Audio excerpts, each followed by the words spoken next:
Hey, welcome back to the Disney Plus Everyday Challenge. And today we have Christmas Love Letter. Well, it's a Christmas movie. It's from Lifetime.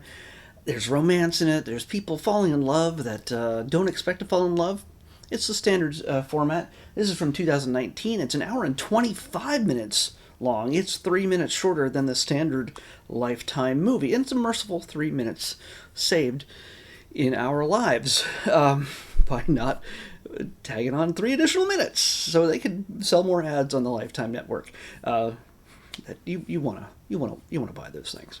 Anyway, this is it's got the standard structure for the most part when it comes to these things, but it it leans into a few of the other tropes that I don't usually rag on enough. Uh, Usually, our protagonist, usually a young woman who is single or about to be single in this case, she's in a a relationship that is not romantic. She is dating a man who is clearly on the spectrum. I would know, but he's the kind of guy who wears sweater vests and arranges his socks while having a conversation as to on the bed as to why they're no longer dating. When we first meet, what's her name? Amelie. Yeah, Amelie. Like the other movie, but nothing like the other movie. Amelie is dating a man that she just knows she needs to marry. She's expecting this. She even one of the tropes here is that usually when you make one of these Lifetime or Hallmark or these Christmas romance movies, they have specific jobs. Usually they work in publishing, usually like a magazine or a newspaper, an online website kind of thing, but they publish stories, articles. They bake, they cook things, and there's one other, just they're insanely rich. I don't know. Sometimes it seems like it. In this case, no. But she's in a relationship with a man that really just has no clue how to express himself. He's Data from Star Trek: The Next Generation for the most part. At least that's how he's depicted at the start. He is not a romantic bone in his body.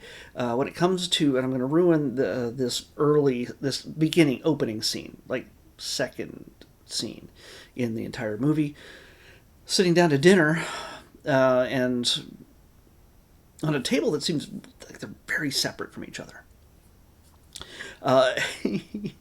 Instead of like she's expecting him to propose, like everything is like just it says we gotta get together, we gotta have I'm making a special dinner, I have to talk to you about something, things like that. It's not the I'm gonna break up with you I need to talk to you about something. It's the oh my gosh, he's gonna propose, and she's just jazzed for this. And she also writes articles about love letters and relationship things and romantic Christmas things. Like, she's obviously must be a person who blogs about everything that happens on the Hallmark Channel or the Lifetime Network.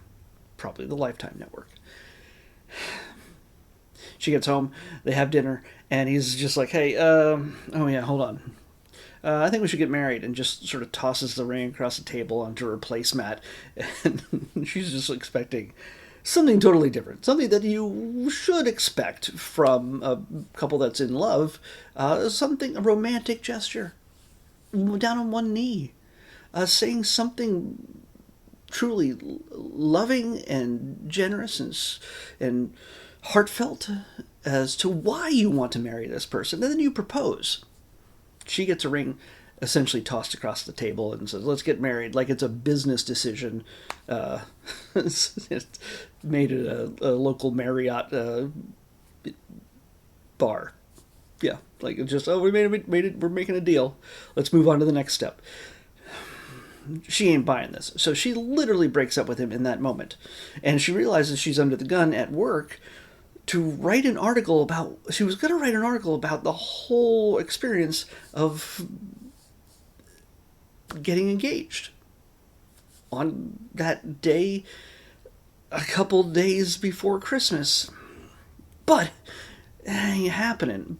Meanwhile, her boss, who vacillates between being really a hard case on her and being really sympathetic to her cause. Like, she's just Jekyll and hiding the whole time that she's having a conversation. But she needs an article. She needs a story. She's the editor. And guess what? Amelie has decided that she's going to get her that story in 3 days because everybody makes freaking deadlines that are super important on Christmas Eve. Why do you people keep doing this? Why? You need to stop. People have lives. People have families. I would quit that job. If I had to have a deadline to do something amazing that has other things that it relies upon, like life, needs to activate. It's not just like, hey, I need this done by, Christmas Eve, when you get time to write something that is already in your head and already laid out. Information, research, everything else is already established. No, you got to wait on your actual engagement, which is not happening now. Instead, miraculously, in that moment after getting back to the office of not getting engaged, she finds a letter. The boss actually finds a letter. Oh, look, there's a thing written to you. Oh, look at that romantic thing that says, I'm from your hometown. And I really miss our Christmases we spent together. And I really would love to see you again. But he doesn't sign his name, so he has no idea who he is. It was apparently they spent Christmas together, so she's thinking boyfriends. I got one of my boyfriends from back in the day, high school, college, whatever it was, back in the day when I was younger. She starts making a list of boyfriends. It's only 3 deep, but, 3 boyfriends. Could be any one of them. What are they like now that we're all grown up in our apparently early 30s? Who knows? Maybe 35 tops. 35 tops. So she goes home.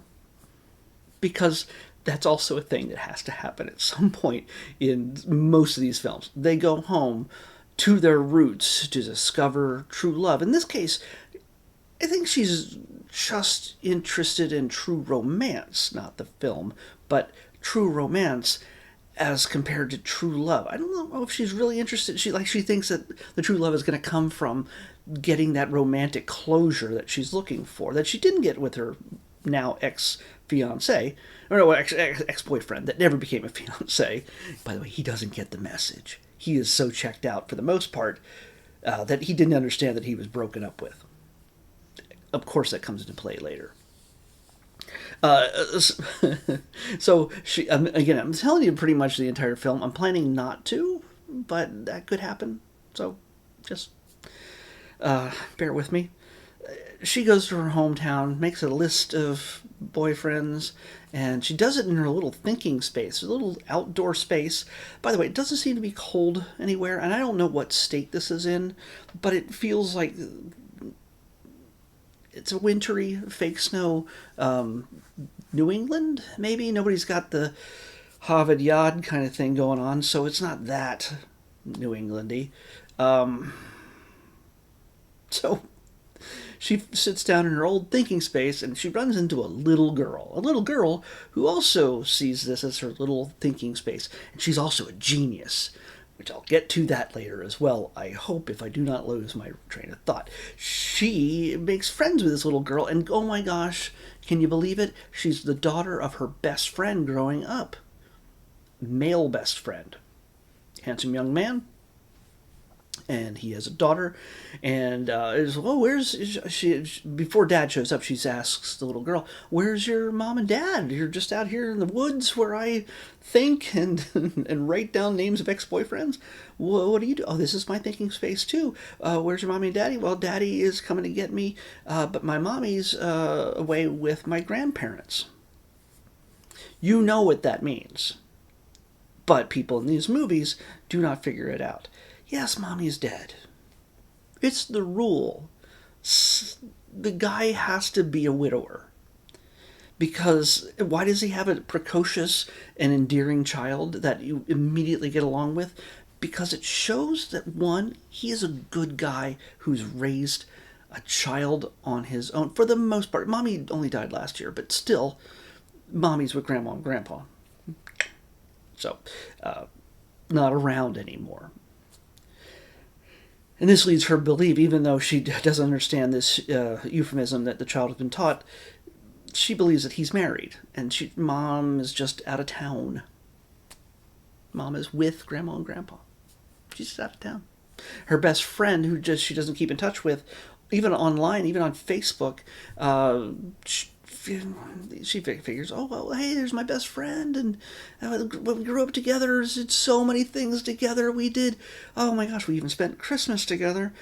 By the way, one of the things that's going to ruin this for you is as she hunts down this mysterious letter-writing ex, it's kind of ruined.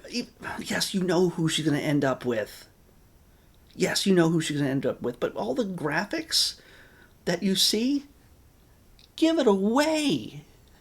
Once, if you can, attach his face to whichever face you see in the movie, you know who wins in the end. And the other little promo photo thing, which might be the thumbnail for this, I think the thumbnail is the same here. But there's another thumbnail with her, with a guy, with the little girl.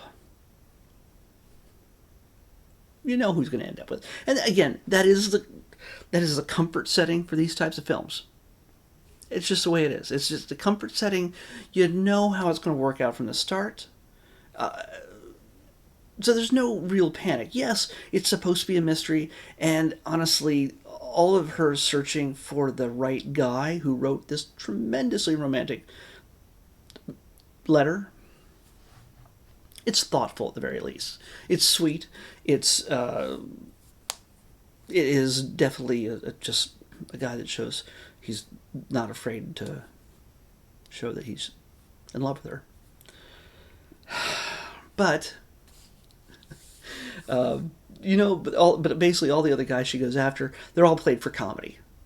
And it sort of helps to reflect upon her as to who she is as a person, and how she's sort of chameleon-like in who she portrays herself to be and who she wants to be in relation to the boys that she dates, the men that she dates. She chooses men and then changes herself to match that energy, as compared to being just herself, being naturally herself. And that is kind of the lesson learned in this, for the most part, at least for her character. She meets one guy, and this guy is incredibly handsome, and she and her, by the way, best friend, female best friend, who also lives in town and also does the local newspaper. So she gets sent on assignment to the senior center a lot, where her dad also is. Dad's also a widower, by the way. All the men are single. Thankfully, Dad did not write the letter. All the men that are good in her life are single. First guy she meets, super handsome. She gets a little aggressive. She's like, I know you wrote the letter. Takes his hand across the table as they are drinking cocoa together. That he assumes that they both love the same flavor. She doesn't fight it. She's just like, yeah, sure, I love the same flavor as you. His fiance shows up and gets real ticked off. So that little bit is played for tense comedy, misunderstanding. And they keep showing up throughout the film at different points, or at least early on, and just sort of she gets side eye from the fiance, the woman, and her ex-boyfriend just looks terrified of his fiance. So, he's a big tough guy, but he looks very terrified. The next guy has grown up to be a joker, and he's just sort of has this crazy laugh, and she is not attracted to him whatsoever, but he is really into her, super into her. So she's got a chance, but she's definitely not into him at all, because he just wants to fish a lot, and she pretended to like those things when they were dating. Not so much anymore. She's slowly realizing that, yeah, this was I ever who I was supposed to, who I really was around these guys. And the next guy finally shows up and gives her a rose and says, I'm the guy. I'm the guy who wrote that letter. And she's like, oh my gosh. One, he's super handsome. He's pretty suave. He's got a sense of humor. He's got all the kind of traits that she remembers from when she was dating him. He talks about hockey a lot, and she loves hockey, right? No. I'm telling you the entire movie. I don't care at this point. I really don't care. If you really want to watch this and not be spoiled, just stop watching me now if you haven't already, like 20 minutes ago. Okay, 10 minutes ago, 15 minutes ago.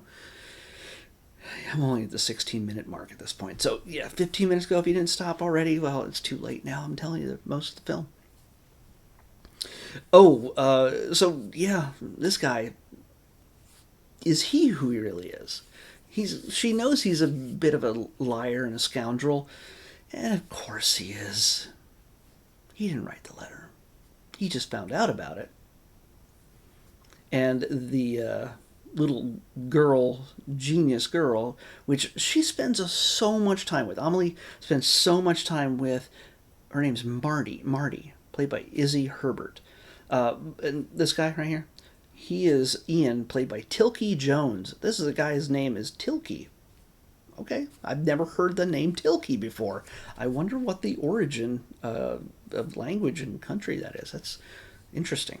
But little genius Marty, she and her dad have worked together to create a robot dog that just looks and sounds and acts like a real dog, but is hypoallergenic. Nobody sneezes, gets allergies or anything from his fur, and never bites, never has to go to the bathroom, taken outside or anything else. And hey, you know what? She's always at this old folks' home. Ian and his daughter Marty, who is super precocious. She is very much a aggressive line reader. But again, kids, you know what? Kids are not necessarily at the top of their game when it comes to acting. It's fine. But she's definitely plays her role to the hilt of being a kid that is way too smart for her own good. And she's very excited. She's what, like 8 or something? I have no idea at this point.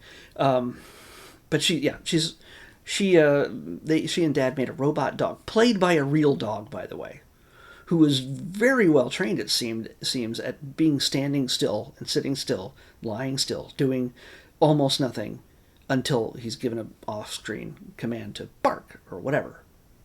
It's actually it's obvious that it's a real dog. But that's the point. The robot is supposed to be so much like the real thing. Sorry, I have an itchy leg. So yeah, there's so many things going. So many great things about Ian and Marty. For Amelie, best friend. They get along so well. They communicate. They have great rapport. The little girl, his daughter, is such a sweetheart. She is super smart, super intelligent. She is... they're all great together. She can't see this. And just when she's about to figure it out, she realizes when she finds out she's been lied to, after literally drinking 99 cups of cocoa.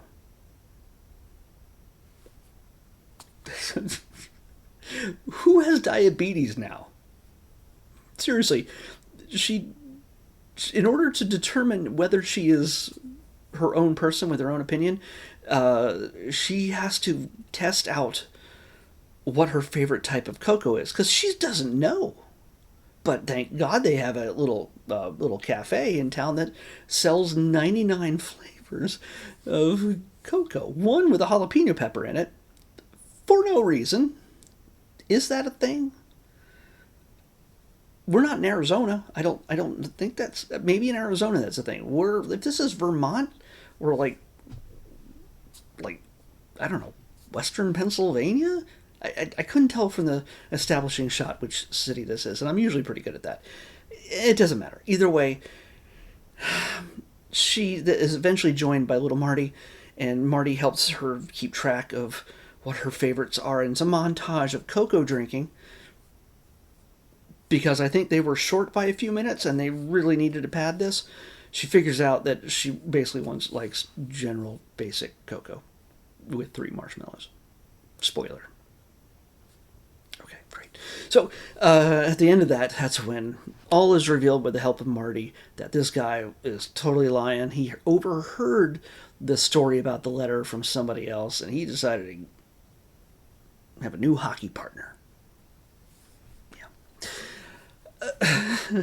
He's just playing it for just getting a little something. That's what he's there for. And of course, the man who loves her, who cherishes her, is her best friend, who's loved her all through high school. You know that was going to happen. I didn't spoil anything there. And by the way, her female best friend finds out about it earlier and doesn't say anything either. Turns out, by the way, that he never meant to send the letter. He wrote it, but he never meant to send the letter. But precocious little Marty, that's what the kids are useful for, other than being the kind of the glue that brings the two together and go, oh my gosh, I see what a responsible, good guy.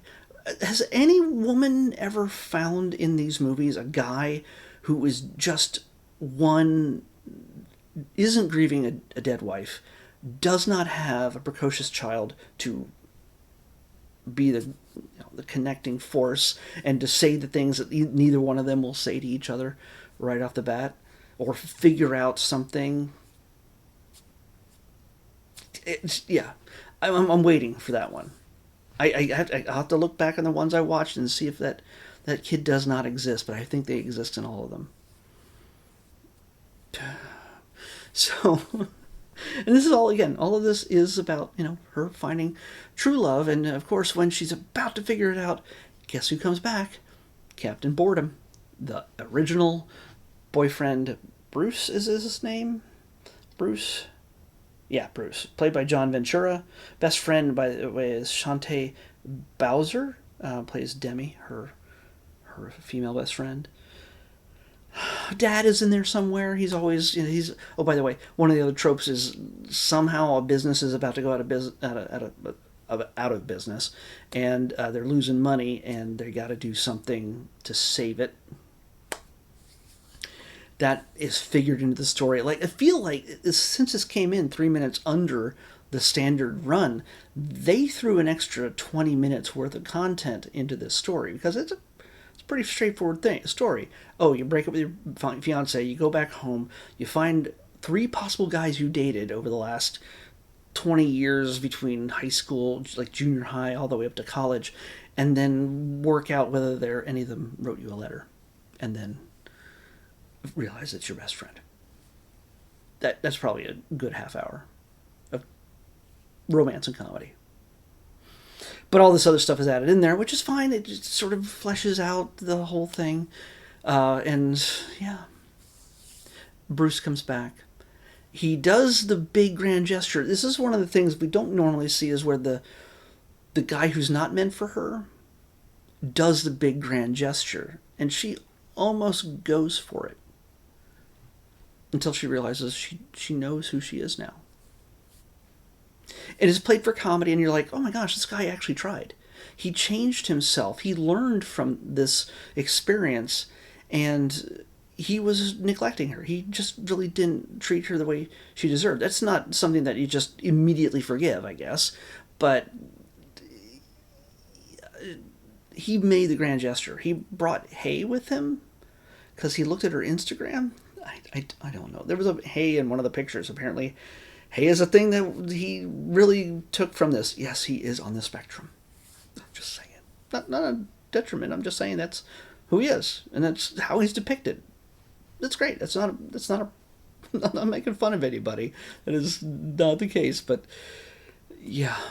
But he's played for comedy when he eventually does get rejected, because again, right there, he does get rejected, and has hay fever. He's allergic to hay, but he did this all in order to get her back. And he's let down gently, and they have a conversation, and it's just in order to lighten the mood, so it's not so, I guess we're not going to get together anymore, even though I really tried hard and came across, I drove I don't know how many hours to get there with hay, or I had it delivered or something. I don't know, because I can't imagine it being in the car with him. I can't imagine the guy took a U-Haul and loaded it all into place. Somebody had to load it there, because he would have lost his mind sneezing. I've spent way too much time talking about this. I realize this. Nobody's going to watch this one, but at least it doesn't have the core structure of it. It doesn't have the, oh my gosh, you got to start dating somebody, that thing where everybody tries to talk the heroine into dating somebody even though she just doesn't like anybody. And there's also the trope where everybody loves Christmas is not in it. One of the things I did enjoy about this, it was kind of sweet and heartbreaking at the same time, is the little lady, Mrs. Crabtree, who didn't want to be around anybody. And she was just miserable. And she always was insulting to Amelie. And she just wants to sit alone in the old folks' home in her wheelchair by the fire and just nobody bother her. And when they presented her with the robot dog to maybe soften the blow, she's still resistant because she's allergic to dogs, but he's hypoallergenic. She melts. She actually finds peace and joy and happiness by holding this robot dog that is really an actual dog. And that becomes Amelie's article that she has to write in the next hour. Like, she's given, like, oh, you gotta write this in the next hour, while her boss is like in her coat somewhere trying to go somewhere for Christmas Eve. Like, you are bad employers. So please stop doing this. I realize it makes for a very terse, tense, romantic Lifetime movie, but no. If we just stop doing that. No. I talked too long. What's going on? Roku? Ah, jeez.